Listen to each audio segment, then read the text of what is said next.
السلام عليكم ورحمة الله تعالى وبركاته. مرحبا بكم معايا في فيديو جديد، وصفة جديدة ويوم جديد. اليوم جيتكم بفيديو عبارة على حلوة ديال الفقاس. الفقاس اللي معروف عندنا في الحلويات المغربية. اليوم جيت نحضره معكم بواحد الطريقة اللي هي بسيطة وسهلة بدون تعقيدات، وكيفاش يجيكم زوين وبدون كسور، وكيفاش ديروا الطريقة ديال الطهي ديالو باش ما يتكسرش لكم وباش ما يجيكمش مشقق في الفران. بالنسبة للناس اللي اول مرة كيشوفوا القناة ديالي، مرحبا بكم معايا في القناة. وبالنسبة للأوفياء اللي متبعيني، شكرا لكم على التعليق ديالكم وعلى المشاركة ديالكم معايا، وما تبخلوش عليا بلي لايك وبالكومنتات الزوينه ديالكم اللي كتحفزني. يلا معايا باش تشوفوا طريقه التحضير والمقادير في نفس الوقت. عندي هنايا 5 ديال البيضات، خدمت بالبيض شويه كبير.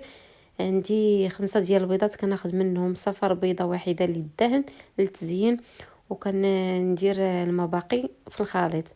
كندير 5 البيضات ناقص صفر بيضه، وكندير 2 كيسان ديال السكر سنيده عبروا بالكاس ديال العنبه. هاد الكاس هذا باش كنعبر انايا راه بحال ديال العنبه نفسه. كندير 2 كيسان ديال السكر كما كتشوفوا، وكنزيد عليهم 2 كيسان ديال الزيت، نفس القياس الكاس باش كنعبر المقادير كاملهم.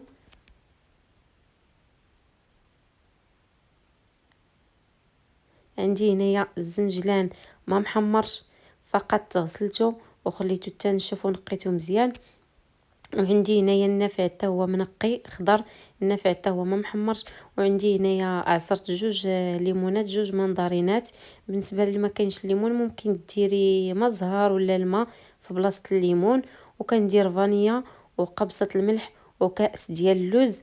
بالنسبه لهاد اللوز راه ما بيتش اللوز في الماء، درته غير في شويه الماء وخليته ما بين موجت المقادير وصفيته من الماء، وكنخلط الخليط ديالي مزيان.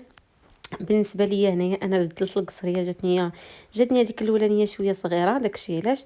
وبالنسبه لهنايا كنزيد الدقيق. بالنسبه للدقيق كنديرو تقريبا 5 الكيسان الاولانيين، وكنضيف عليهم 2 خمارات حمرين.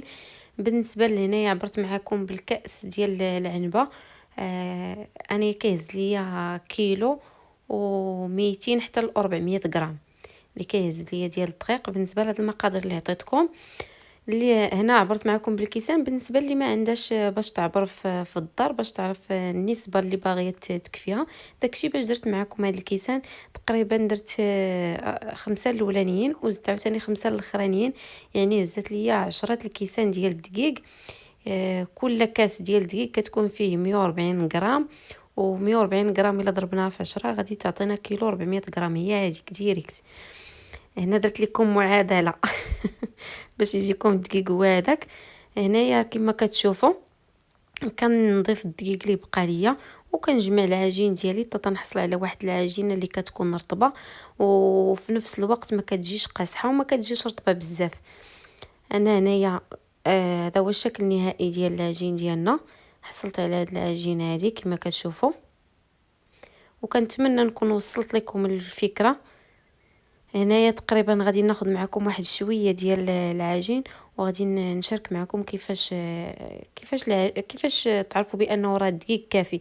هنا غادي نحربلو واحد شويه في القصريه، غادي نحربلو في القصريه، وغادي نخليه تقريبا غير واحد شويه، وغادي نعاود نرجع ليه. غادي تشوفوا الا نتوما لقيتوا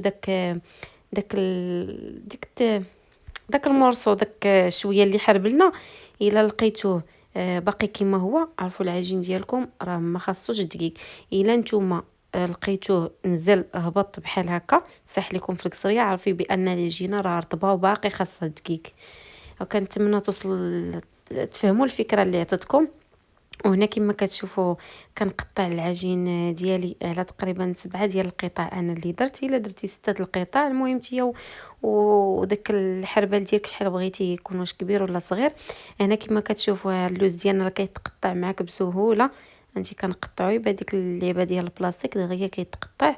وهنايا غادي نحربلو دوك لي بودان ديالنا كاملهم، غادي نحربلوهم كاملين كما كتشوفوا غادي نحرب لهاد الاولاني هذا. وبالنسبه للوز، اللوز اللي تيكون في الجناب نحاول فيما بانت ليا شي لوزه نغطسها مزيان في الوسط باش ما تضيعش ليا داك اللوز ما يضيعش ليا، ما نخليهش في داك الجنب، حيتاش ملي كنقطعوا داك الجنيبات كيضيعوا لينا دوك اللوزات. من الاحسن ما يضيعش لينا اللوز ديالنا، نديروه في الفقاس من الوسط، في العجينه من الوسط، ونحربلو داك لي بودان ديالنا مزيان. وبالنسبه لهاد الفقاس هذا الا بغيتي على حسب الكوموند، من الافضل يكونوا دوك لي بودان يكونوا شويه كبار، ما يكونوش صغار، باش ما يجيكش الفقاس ديالك صغيور، يجيك الفقاس كبير وزوين في الشكل ديالو. وهنايا نحاولوا نكملوا لي بودان ديالنا كاملين اللي بقاو بنفس الطريقه باش خدمت معكم الاولاني. وهنايا كناخذ الصفر البيضاء اللي خلينا قبل، وكنضيف عليه شويه ديال القهوه ديال سريعه الذوبان، ونزيد عليهم شويه ديال الحليب. وهنايا نقوموا بالدهن ديال لي بودان ديالنا من الفوق بالوجه ديال الفقاس، كندهنوا مزيان. من بعد ما كندهنوا كناخذ واحد الفرشيط، واحد الشوكه، وكنشكل واحد الخطوط من الفوق كما موضح معكم في الفيديو راه موضح نفسه بنفسه. وبالنسبه كتجي المرحله ديال الطهي، بالنسبه للمرحله ديال الطهي ديال الفقاس، غادي الفقاس ديالنا تيبغي الفران يكون بارد، ما ديريش الطاوه والفران سخون. غادي تدخلي الفقاس عاده باش تشعلي الفران. من بعد ما كندخلوا الطاوه ديالنا للفقاس عاده باش نشعلوا الفران. ومن بعد ما كنحسوا بالفران ديالنا سخن شويه، غادي ننفس الفران، غادي نحل الفران ديالي وغادي نفسو تيخرج داك الصهد مزيان. هذاك الصهد ديال الفران هو اللي كيخلي الفقاس ديالك يتشقق ويجيو فيه دوك التشققات من الفوق.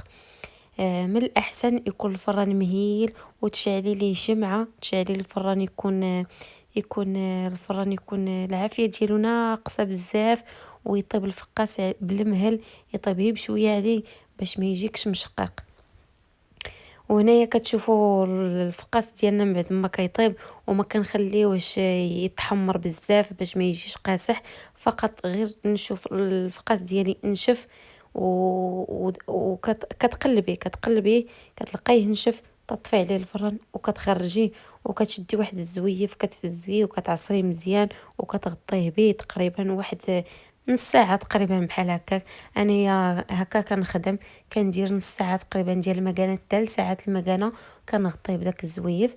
كاين كل واحد واشنو كاين اللي كيخليه ليله كامله، كاين انا ما كنخليه لا ليله كامله لا 6 سوايع لا 8، كنديرو نص ساعه هكاك ديال المكانه. وكنقطع الفقاس ديالي ما تيوقع عليه والو، ما تيتهرس ما حتى شي حاجه.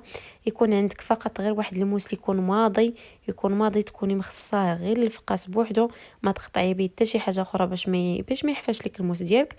وبالنسبه للتقطاع ما توصليش الموس وتهبطي الموس ديريكت، حيت الا هبطي الموس ديريكت هذاك اللوز ديالك غادي يتهرس لك الفقاس.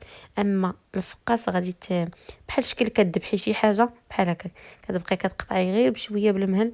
الفقاس ديالك ما تخافي لا يتهرس لا حتى شي حاجه.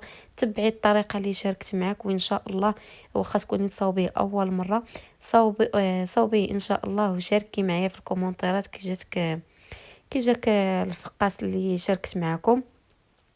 وبالنسبه لهنا كنقطعو وكنستفو في اللاطه وكندخلو للفران، كيطيب غير بشويه. بالنسبه للطريقه الطريقه باش يجيك محمر، يجيك اللون ديالو حمر وزوين، ما تشعليش الفران بالجهد، شعلي الفران بشويه وخليه يتحمر بحال كطيبي الكيكه بحال هكاك.